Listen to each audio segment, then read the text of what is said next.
Donald Trump and Jeb Bush have engaged in a catfight. Now, as the two of them are engaging in a battle for the Republican ticket, they are releasing more and more campaign ads that attack one another. The first campaign ad actually came from Donald Trump, where he actually hit Jeb pretty hard on his notion of immigration and why people come in the country in the first place. Take a look. Yes, they broke the law, but it's not a felony. It's kind of it's an act of love.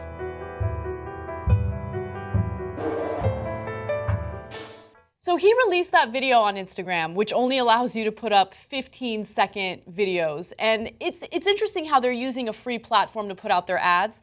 But basically he's saying, look, I mean, Jeb is saying that people come to this country to do good things, but look at all these bad people who come to the country and they're murderers. So again, Trump is going to his old tactic of using anecdotal evidence to make a general statement about all undocumented immigrants in the country. So it's actually worse than that, because if you're unfamiliar with these particular issues, you're not going to understand what Jeb Bush was referring to. Jeb Bush was referring to undocumented immigrants overall, right?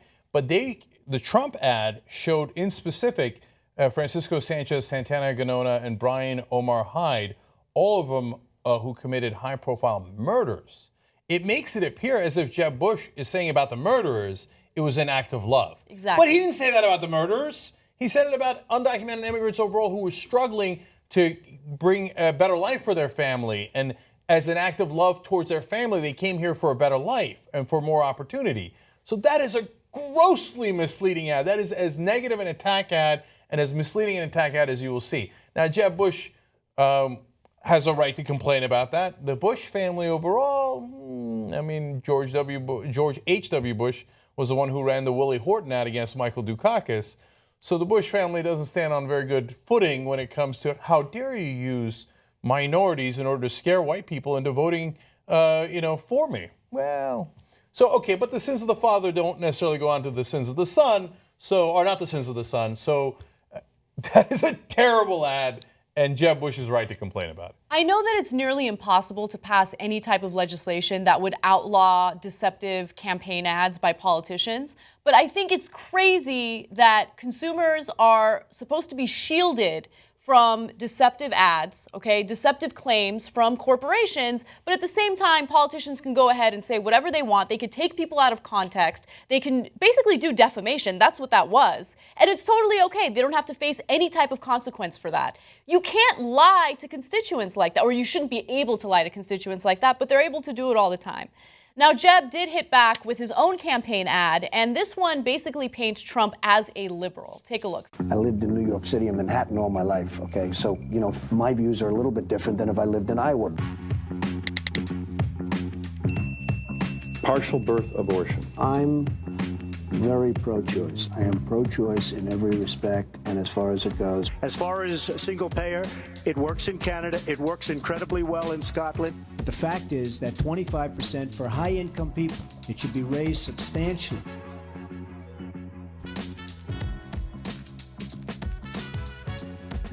Who would you like representing the United States in a deal with Iran, with this regime there? Well, I think Hillary would do a good job. Hillary Clinton, I think, is a terrific woman. I mean, I'm a little biased because I've known her for years.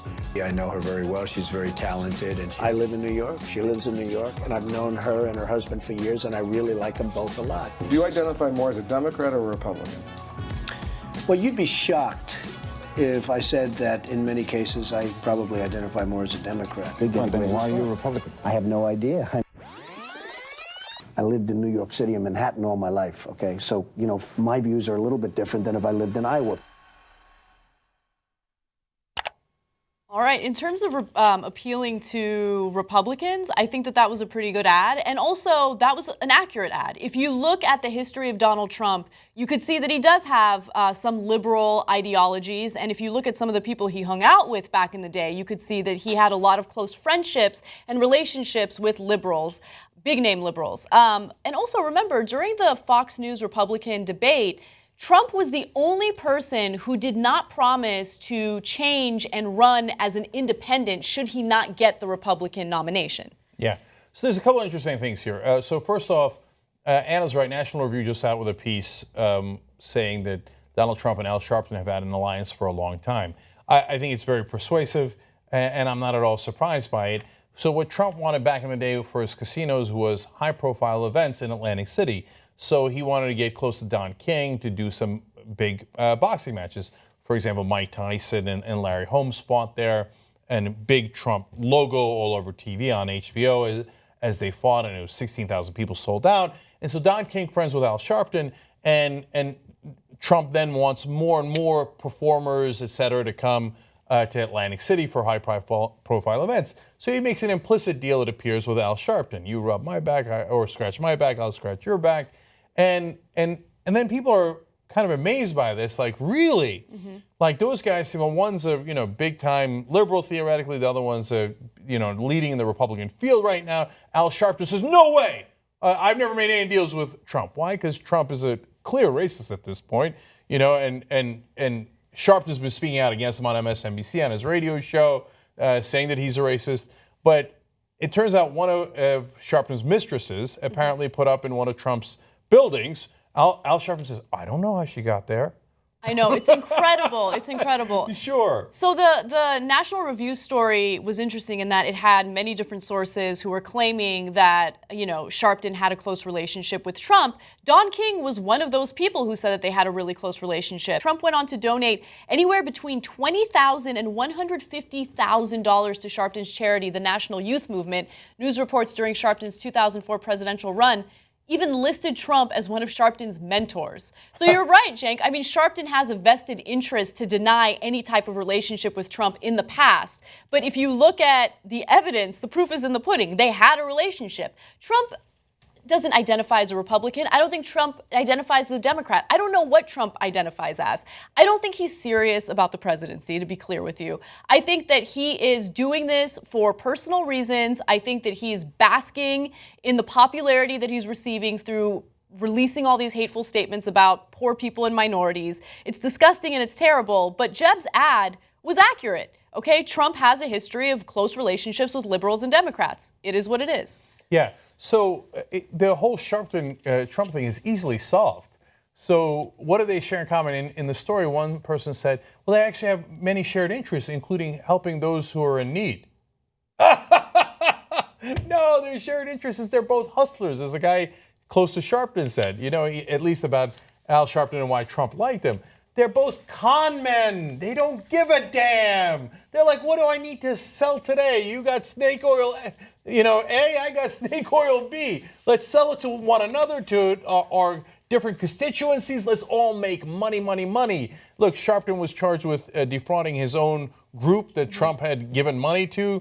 It was a 67-count indictment against him. He got out of it again. He got acquitted, right? So Trump being sued to no end for Trump University, which of course delivered absolutely nothing. And there's all these charges about how they just basically suckered people into giving all their money to Trump University and said, okay, now here's your lesson. Don't get robbed by people like us.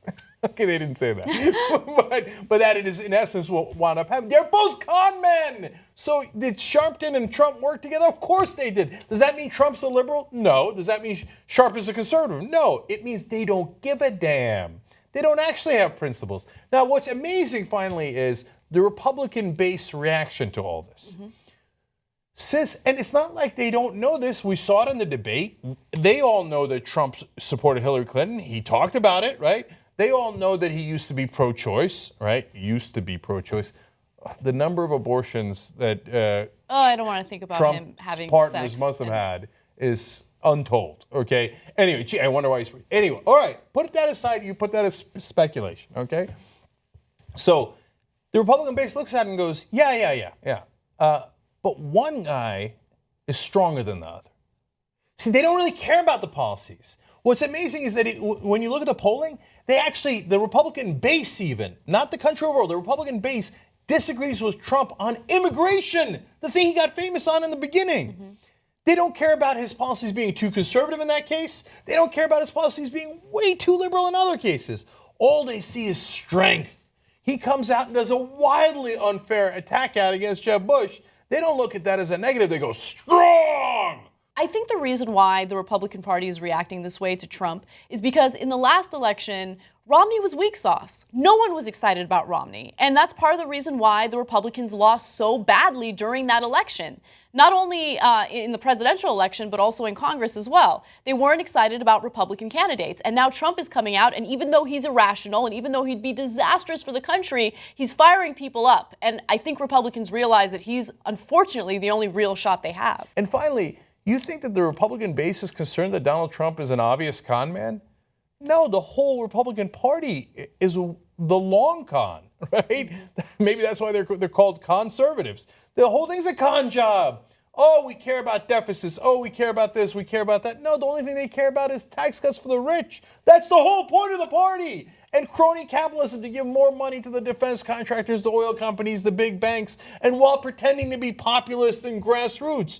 The whole thing's a con. So if you take the biggest con man in America and you put him in charge of the biggest, con we've ever seen in our political lives, a decades-long con, it's perfect. It's a marriage made in political hell.